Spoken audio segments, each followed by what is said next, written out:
Esse é o Ancapso e nós vamos falar agora do choro do impeachment, né? O pessoal aqui no Brasil está dizendo que o Paul Krugman defende o impeachment do Lula, desculpa, o impeachment do Trump, né? Porque o Paul Krugman, vocês sabem, um esquerdista inveterado. O Paul Krugman, para quem não sabe, é aquele economista que lá em 1992 falou que, lá pelo ano 2000 vai ficar provado que o impacto da internet é muito menor que o impacto da máquina de fax. Sabe a máquina de fax? Aquilo que você que é jovem nem sabe o que significa isso hoje em dia? Pois é, ninguém mais usa hoje em dia? Pois é, né? Eu acho que ele deu uma pequena erradinha, né? Mas ele ganhou o prêmio Nobel. Meu amigo, o que mais tem a esquerdista ganhando o prêmio Nobel injusto nisso? O Obama ganhou o prêmio Nobel da Paz. O Obama, que bombardeou um hospital da Unicef na Síria, ganhou o prêmio Nobel de Paz. O prêmio Nobel não quer dizer porra nenhuma. O Paul Krugman é um idiota. Idiota. Retardado mental. Paul Krugman é uma das mentes mais idiotas. Olha, eu estudei esse cara na faculdade, então eu fiz mestrado, vocês sabem. Eu não concluí, eu não tenho título de mestre porque eu não apresentei minha tese.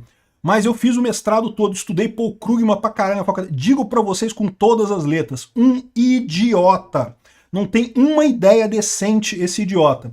E aí ele vem agora dizendo aqui que está defendendo o impeachment do Trump por uma tarifa de 50% contra produtos do Brasil. Não, é porque é lógico, né? O esquerdista ligado ao Lula, evidentemente, né? Agora, o mais curioso é isso daqui, ó.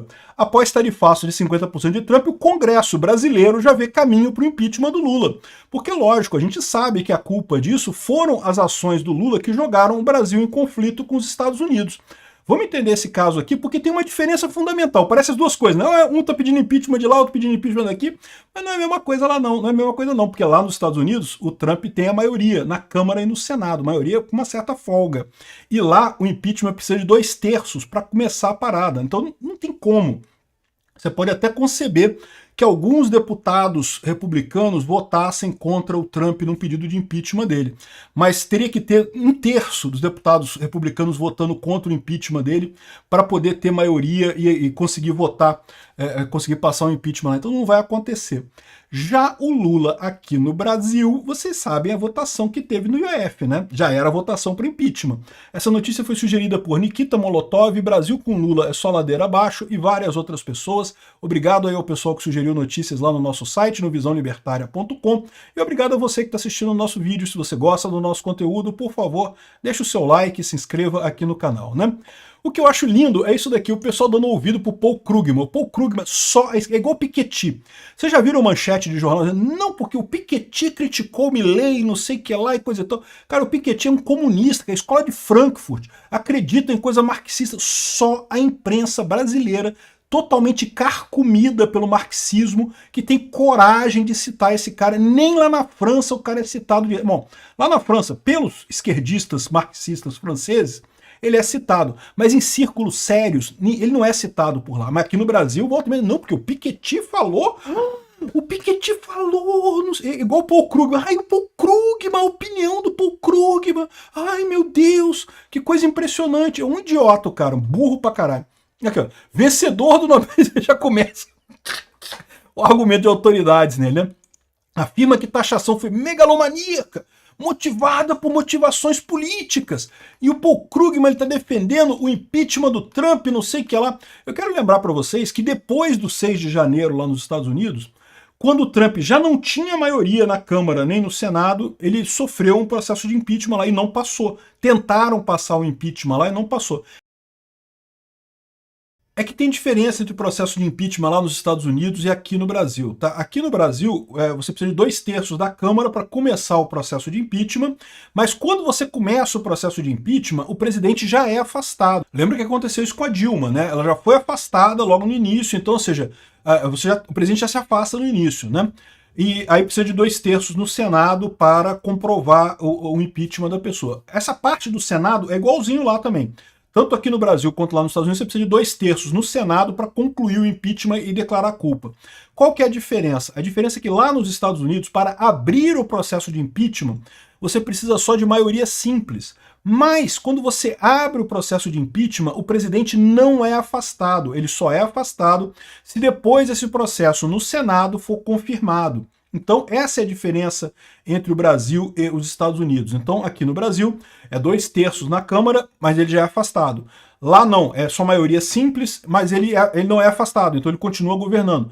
Lá no 6 de janeiro, tentaram fazer o impeachment do Trump também, abriram o processo. A votação na Câmara passou, o Trump não tinha mais maioria na Câmara naquele momento, então passou a votação na Câmara, mas no Senado não conseguiu juntar 2/3, então ele não sofreu impeachment no Senado, né? Então, se naquele momento que ele tinha minoria na Câmara e no Senado, os democratas eram maioria, não passou um impeachment, e foi um caso que vocês lembram, o 6 de janeiro lá nos Estados Unidos, foi alguma coisa mais ou menos equivalente ao 8 de janeiro aqui, né? Não passou. Então não tem nenhuma chance do impeachment do Trump passar. O pessoal tá chorando impeachment aqui, ai, porque tá vendo como o Trump é injusto. E eu acho bacana isso daqui, por quê? Porque isso mostra aquilo que eu falei para vocês. A esquerda aqui do Brasil, o Alexandre de Moraes, o Lula, esse pessoal todo, tá muito confiante, porque eles acham, não, porque a esquerda americana vai segurar a bola pra gente, eles não vão deixar o Trump fazer isso. Se o Trump quiser atacar o Alexandre de Moraes, a esquerda americana vai conseguir... E não vai, meu amigo. O Trump tem maioria lá, até as eleições que vão ter no midterm, né, as eleições do meio do ano que vem, não vai ter nenhuma... Eles vão estar com maioria, não tem jeito, não. Muito pouco provável que os republicanos percam a maioria na Câmara e muito menos provável ainda que percam no Senado, pode até acontecer. Mas é uma probabilidade muito pequena. E lembra, não basta perder a maioria na Câmara e no Senado, tem que ter 2/3 para o impeachment. Impeachment lá nos Estados Unidos é muito difícil de acontecer por conta disso, como são 2 partidos só, é um bipartidarismo muito forte, para você juntar 2/3 a favor do impeachment é muito difícil, tem que um monte de gente do outro partido, do partido do próprio presidente, querer o impeachment, né? Então, isso aqui, meu amigo, é choradeira do pessoal da esquerda aqui. Agora, isso daqui não é não. Porque é o que eu falo para vocês, isso não é equivalente. Aqui no Brasil já teve a votação do IOF e o Lula já perdeu com placar de impeachment. Se o pessoal tivesse votando o impeachment, ele tinha passado o impeachment do Lula. E tem muita gente na Câmara que está vendo que pode ser a hora. Porque lembra, é aquilo que eu falo para vocês. Já ouviu falar a expressão Fazenda Nacional? Pois é, a Fazenda Nacional, o pessoal trata a gente como se fosse uma fazenda mesmo, meu amigo. É pra gente dar leitinho, dar ovinho pros poderosos lá de Brasília e coisa e tal. Né? Você, igual um gadozinho bem obediente, vai obedecendo o seu chefe, vai obedecendo o patrão, vai obedecendo o governo, pagando seus impostos e coisa e tal. E aí no final eles colhem lá os leitinhos e as vaquinhas, e se você for um porquinho é pior ainda, porque sabe que o porquinho não tem como dar alguma coisa sem morrer no processo, né? Mas enfim, o ponto é esse. No momento que essa elite aristocrática socialista de Brasília começa a perceber que não vai ter mais tanto leitinho, não vai ter mais tanto ovinho saindo da fazenda brasileira, esse pessoal costuma não gostar. O administrador da fazenda é chamado para receber, vem cá, você falou que ia melhorar a coisa, mas não está funcionando não, né? Então, ou seja, existe sim a possibilidade de um caminho para o Congresso. Olha só, a decisão do Trump de aplicar uma tarifa de 50% sobre produtos brasileiros a partir de 1º de agosto gerou forte repercussão no cenário político e econômico brasileiro. A medida anunciada oficialmente esta quarta-feira foi acompanhada de críticas diretas ao governo Luiz Inácio Lula da Silva, que ampliou as tensões diplomáticas e provocou reações imediatas no Congresso Nacional. Em carta enviada ao Palácio do Planalto, o Trump mencionou ataques à liberdade de expressão no Brasil e citou nominalmente o Jair Bolsonaro, o que a gente sabe que é verdade, é o que está acontecendo. A esquerda está desesperada porque não consegue mais conquistar corações e mentes dos brasileiros e, com isso, quer censura a qualquer custo, o que é um absurdo completo. A incompetência deles não é culpa das redes sociais, as redes sociais só estão espalhando a incompetência deles, né? E com a entrada em vigor das novas tarifas, setores estratégicos da economia brasileira devem ser diretamente afetados. Agropecuária, siderurgia, petróleo e derivados. Petróleo e derivados é menos, tá? Porque petróleo e derivados você tem para quem vender, diferente dos Estados Unidos, então não deve ser muito afetado não, mas certamente teria alguma coisa. E também, mais do que isso, é a questão de vendas de produtos manufaturados. Isso é que mais prejudica o Brasil. Porque os Estados Unidos é um ótimo cliente para esse tipo de coisa. O pessoal lá tem dinheiro. Vai vender para quê? Vai vender para a China? O pessoal da China não tem dinheiro, bicho. Vai vender para quê? Para a África? Ninguém na África tem dinheiro para comprar as coisas, comprar jato da Embraer. É mesmo esses países, Estados Unidos e Europa, que compram essas coisas caras, né? Aqui, ó, analistas do setor avaliam que o impacto pode representar perda de até 8 bilhões por ano nas exportações brasileiras. Como a gente viu num vídeo anterior, eu falei que são 20 bilhões que é a estimativa que se perca esse ano e ano que vem. Então é até mais, né? A postura do Itamaraty nos últimos meses, marcada por aproximação com países dos BRICS e críticas diretas ao governo norte-americano, é apontada por analistas como um dos motivos do endurecimento do Trump. Exatamente, o Lula queria mesmo isso. Por quê? Porque o Lula quer um modelo Venezuela. Então eu acho que é uma resposta muito importante exatamente por isso, porque o Lula quer levar a gente para o modelo Venezuela. Ele quer arrumar briga com todo mundo para poder virar para o STF, ó, você tem que me segurar agora. Se você não me segurar, essa porra toda vai pro buraco. E se for pro buraco, você vai junto com o buraco comigo, né? E aí, ou seja, o que ele vai querer com isso? Ele ligado ao STF vai brigar com o mundo, dizendo que vai fazer comércio agora com Irã, Rússia e China, que é uma tragédia para o Brasil, e no final das contas vai só piorar a situação aqui, né? Aqui, ó, a ausência de uma estratégia clara de negociação com os Estados Unidos e a falta de reação preventiva ao anúncio das tarifas contribuíram para o agravamento da situação. O Lula não esperava essas tarifas. É o que eu falo para vocês. O pessoal tava dando uma dica.